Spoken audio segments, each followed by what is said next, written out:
So today we're going to be talking about how to write a book in a month. So let's get into it. Hi guys, my name is Stephanie and I'm a self-published author who's been writing and self-publishing romance for the past 11 years. As you can see here, this is a whiteboard that I have next to my computer where I write down the word counts of all the books I've written and published over the past 5-ish years. And on the left, you can see these are the yearly totals of the word counts that I have written and published for those months. So in 2023 down here, you can see that in April, I wrote and published 57,000 words. In May, I published 68,000 words. And in June, I wrote and published 69,000 words. So that's 3 months back to back where I wrote and published 3 books all in a row. So how did I do this without an outline? Well, I'm going to show you. So the first thing you've got to do is you have to have an idea. And this can be anything. It could be a character. It could be a what if scenario. What if aliens took over Earth and just to steal our fruit? Something absurd like that. So once you have your idea, basically what you have to do is find time to write. Once you find a consistent time to write, away from your family, somewhere quiet, somewhere where you won't be disturbed, then you can get to writing. And if you watched my last video, then you know that I love to track everything. I track how many words I write, I track what hours I write at, I track, well, you just saw that I track from month to month, how many words I publish from month to month and year to year. So let's look at the daily word count tracking that I do. So what I do when I'm starting a new novel is that I open a new Scrivener document. Now, I write all my novels in Scrivener. And so I'll open a new document, and in the corner here where it says synopsis, I will write down what time I start writing. So let's say it's 7:40. So I'll put 7:40 in the corner there, and then I'll just start writing. I literally will just write whatever comes to my mind, and I'll start the story with the character in a location, and I'll just start going. So basically what I do is I usually start with the characters. Since I write romance, I'll have the male character and the female character, and I'll kind of know what their backgrounds are and their tropes, and I'll just go from there. And this is really where you have to follow your instincts, guys. I really do believe that we're just natural storytellers, and we've all been told stories since we were babies. One of the first gifts that you might receive as a baby is a book. And so ever since we were little, we've been told stories.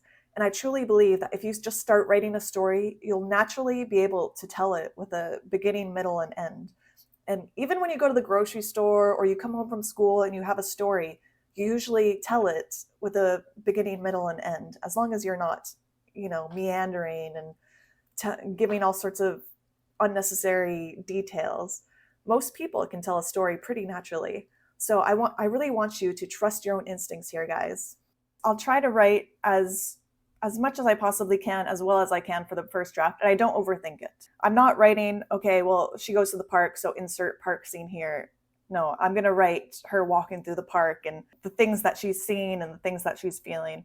And if I want to write more later, I can, but I want to make sure it's as complete as possible while I'm writing it.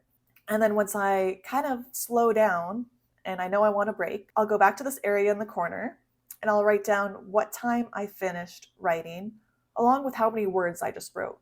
And then I'll put the date there so I can track the days. So let's say it's 7:45.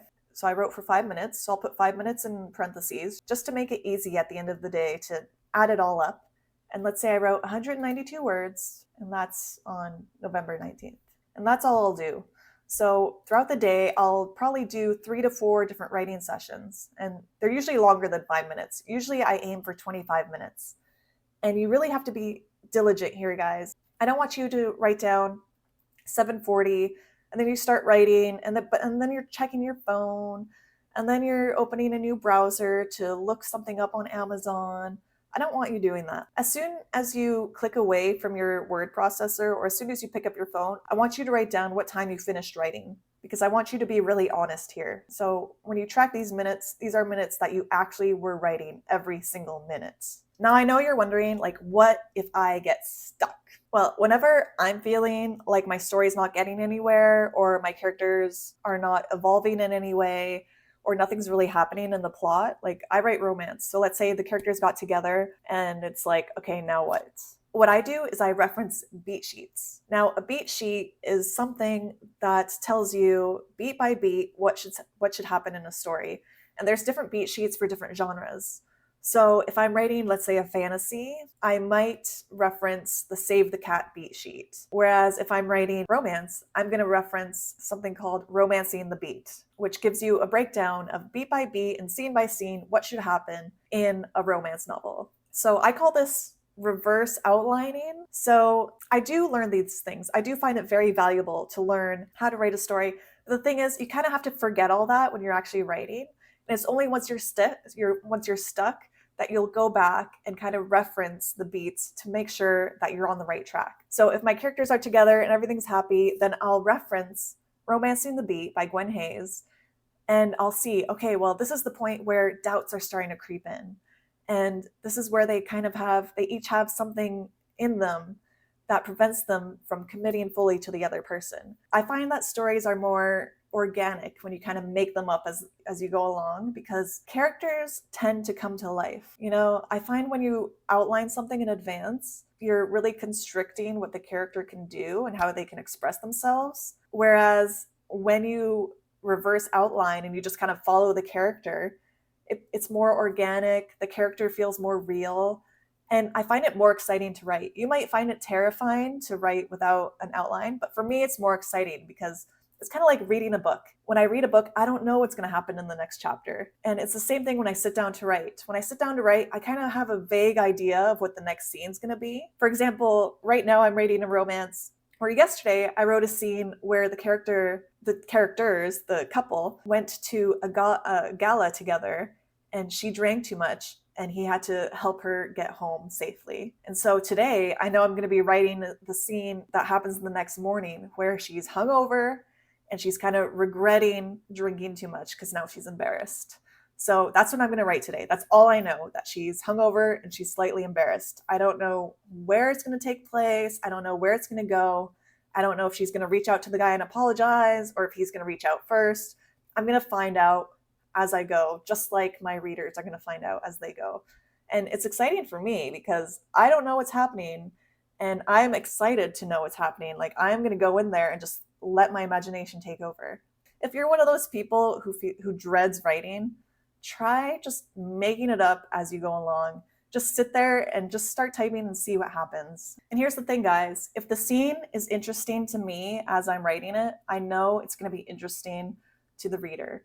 Whereas if it's boring to me, if I already know what I'm going to be writing and I'm just going through the motions and it's kind of boring, I know it's going to be boring for the reader. So we're going to look at the book that I wrote in March 2023, which I ended up publishing in May of 2023. So as you can see, I started chapter 1 on March 12th at 10:46, and I wrote for 36 minutes and I wrote 1,204 words. And now I want you to ignore this part underneath because you can see I didn't write this part until March 28th. So let's skip that for now. And then chapter 2, I wrote at 2:05 for 34 minutes and I added another 1,000 words and 86. Then I did another 34 minutes at 3:39 and I did another 1,100 words. And then another 16 minutes of this thing called cycling. And I'm going to explain that in 2 seconds. But first I'm going to just show you chapter 3 that I did one last session that day for 26 minutes. And I added another 985 words. So in total, that was around 5 writing sessions in one day. And now, what is cycling? Well, cycling is something I learned from Dean Wesley Smith, who wrote a fantastic book on writing without an outline called Writing into the Dark. And cycling is his term for when you write a section, you go back to the beginning and reread it and add little details. So let's say I'm writing a scene about a woman in a park. Well, I might go back and add some more details, more sensory details. I really try to get all 5 senses in there. So that's sight, sound, scent, taste, and touch. And I'm looking away because I have them written next to my computer so that I don't forget. When I'm writing, I can be like, well, I didn't have her taste anything. So even if she's feeling sick to her stomach about a decision and she feels nauseous. That's a part of the taste. She could be drinking a very bitter coffee. Maybe she bought herself a treat at the cafe. And you don't have to shoehorn these things in there. If someone's being tortured, I mean, I guess if someone's being tortured, then they might have the taste of blood in their mouth if they're being punched. Okay, so you can figure things out, guys. This is what I'm talking about. You follow your instincts and you imagine yourself in that scenario. And as soon as you start thinking, like, if I'm walking through a park, then what kind of sounds am I going to be hearing? Well, I'm probably going to be hearing the wind through the leaves and, couples talking and birds and maybe a dog barking at a pigeon, whatever. So when I do the cycling, I'm thinking about these things and adding them in to make sure the story is more robust. And I don't just add description. For example, if I wrote a scene of a woman in a park and I'm writing the scene and at the end a homeless man comes up to her and gives her advice, then when I'm cycling, I'll make sure that at the beginning of that scene, I mention the homeless man. Like, I'll make sure she sees him feeding the pigeons or something when I'm describing the scene, so that later when he shows up, it's not so random. So I track this. I put it in there. When I'm tracking everything, I put down which times I'm cycling, just so I know, like I spent 30 minutes on this, but I only wrote 300 words. Well, it's because I was cycling. So it takes a little bit longer to read and to add stuff than it would if you're just typing in the flow state. And this might seem really crazy to you, but I consider this my second draft. So when I'm cycling through, even if I'm cycling through the same day that I wrote the original, that's my second draft. So at the end of the day, when I'm done writing for the day, I'll add up all the times that I spent writing and all the word counts, and I'll log it in one of these. So these are just yearly agendas, ouch, that I've been using. So yeah, you can see 2021. Oh, what a mess. Okay, well, you get the point. And so this is what they look like on the inside. So you might be someone who likes to log everything in your computer, and that's fine. But I'm a writer. I like to write. I like to use pens. I like to see my progress open on my computer desk.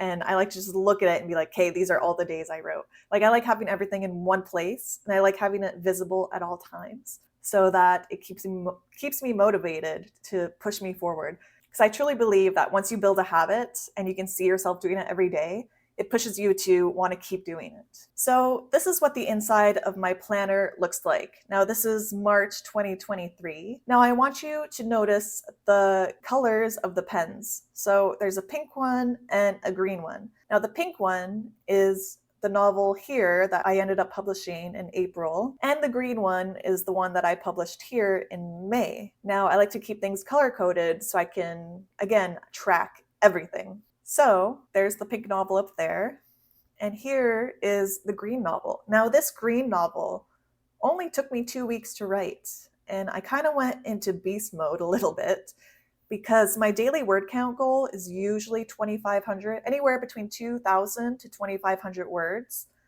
And I basically doubled that this month because I really wanted to get this novel done in time to go on vacation the next month. So what I do is I usually have a soft goal of 1,000 words. So no matter what, I want to write 1,000 words a day. I usually have a regular goal of 2,000 to 2,500, and a hard goal of 5,000. And you can see that I met my regular goal pretty much every day, except for 2 days and the Sunday, which I took off. And I would say most of these were between 4 to 6 sessions a day. And then down here, you can see that I did this cycling. So here's the next month, and you can see that I did another 6 days of cycling. So once I'm completely done my novel, I get to the end and I write the end. So I go back to the beginning of the novel and I cycle through the whole thing, adding little details and so on. So when I get to the end of the novel, I know who my characters are, I know what their character arcs are, I know what kind of Chekhov's gun that I need to add at the beginning to make everything cohesive in the end. Maybe by this point, I know that my character loves vintage clothing, so I'll go back to the beginning and make sure that I mention that throughout the novel. If, let's say, an uncle shows up in the last chapter to save the day, I'll make sure to mention the uncle several times throughout the novel. Little things like that, just to make sure it's consistent, that everything is set up properly, and that it's engaging. Because sometimes when you think of a scene and you write it out and then you go back and reread it later, the scene is very different on paper than what you remember. And you'll think, oh, well, I remember that park being so lush and beautiful and full of people. And now I'm reading it and it's just a park. That's all, there's no details. And so I can go back and add those details to make sure it matched what I saw in my imagination. So that's what that cycling is. That would be considered my third draft. So I start from the beginning, read through, add. And then it's once I get to the end, that's when I send it off to my first reader to make sure that it's consistent, that it's funny, that it's engaging. By this point, I usually take a little break. So that's a total of 8 days that I spent doing the third draft and making sure everything was consistent. This is where I do the spell check and the grammar check. And you can see as soon as I was done, I sent it off to my first reader and I went on vacation. So if you're interested in knowing what these purple circles are in the corners of the calendar here, now those are my workout days, my arms and legs and abs and full body days. And I am a true believer that if you're really disciplined with one habit in your life, you're going to be disciplined in every other habit in your life. So for me, going to the gym is a gateway drug towards writing every day. Now, this is something I actually learned in this book, The Power of Habit by Charles Duhigg. And he explains that the more disciplined you are in one aspect of your life, the more disciplined you are in other aspects of your life. And there's a story about an older gentleman who didn't want to work out. He had a complete aversion to exercise, but as soon as he learned that exercising builds discipline points, he put a little sticker over the miles walked area on the treadmill and replaced it with discipline points earned. And to him, every mile he walked was a discipline point earned that he could use towards something else in his life. And I always think of that because on the days that I work out and the months that I work out, I tend to be way more prolific when it comes to writing. So I'm a really big believer in stacking habits. So if you're interested, this is a really good book on that. So once I'm completely done a novel and I have it all formatted and I've sent it off to my first reader, I instantly start the next one. Now, I am a true believer that momentum is a huge aspect of becoming a prolific writer. You need that momentum to just keep going. And it was easy for me in this case because I was writing a trilogy. So I already wrote in the characters that I was going to write about in the next novel. So as soon as I was done this novel, I knew exactly what my first scene of the next novel would be. And I don't want it to just sit there in my mind for weeks and weeks and weeks. I want to start writing it right away. Because I think it was Stephen King who said that as soon as you start writing a novel and then take a break and put it in a drawer, it starts to rot. And once it starts rotting, you don't want to touch it, you don't want to smell it, you don't want to taste it. It's just old and rotten, and you can't remember who your characters are anymore. You can't remember the setting, you can't remember the feelings that you were feeling when you wanted to write it. So I truly believe that if you're really feeling your novel, you have to just start writing and use that momentum and those habits like I was talking about. If you finish one novel, just start getting into the next one. And it's okay if it's not good. Like people are like, but what if it's not good and it's not perfect? Here's a newsflash for you. No novel is perfect. Not even Lord of the Rings, okay? And even Lord of the Rings has its haters. So no novel is perfect. And the thing is, no one has to read this novel. If you think it's horrible, you wrote it in a month and you felt like you weren't ready and it was too rushed, you don't know enough about writing. Here's the thing, I don't know everything about writing either. But every time I write a novel, I'm trying to get better. So I think, okay, next time I write a novel, I'm going to try to make my characters more multidimensional. So I'll really work on that. Or I'll have a novel where I'll think, okay, well, now I want to make the settings more vivid. So every time I write a novel, I'm trying to work on something. So think about what you need to work on and really try to infuse that into the novel you're working on. The thing is, you're going to get better at this with time. So the more you write, the better you'll get, the faster you'll get, and the more you'll be able to include all those little things in a story so that when you're cycling, you won't have to put in as much each time.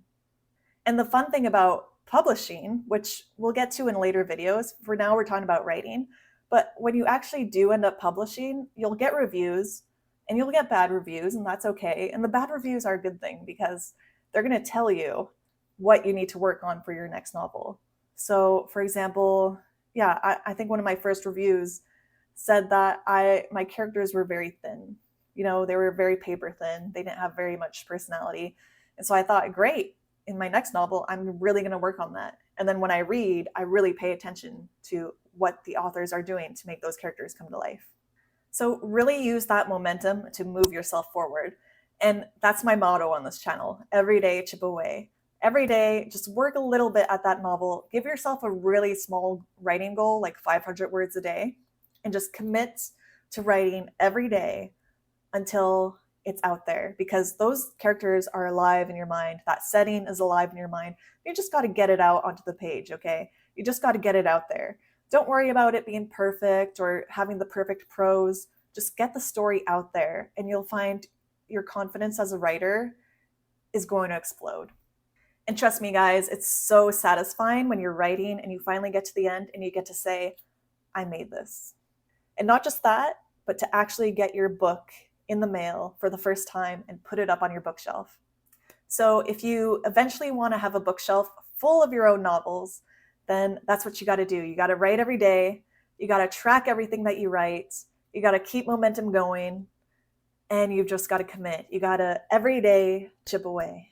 So I know that looking at all these calendars is kind of chaotic, but this is what works for me. Maybe it'll work for you, maybe not. You might have your own system. The thing is, you won't know what works for you until you try.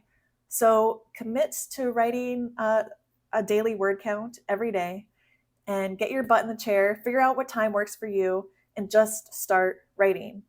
And if you have something that works for you, then let me know down in the comments, okay?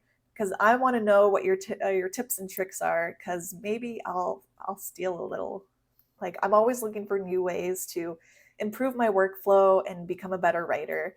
And I am by no means a professional, guys. I've been doing this for a long time. I've made a lot of mistakes, but this is what I've learned and this is what works for me. So let me know down in the comments what you think. And if you want more tips on how to write a book in a month, then check out my other videos. Until then, happy writing.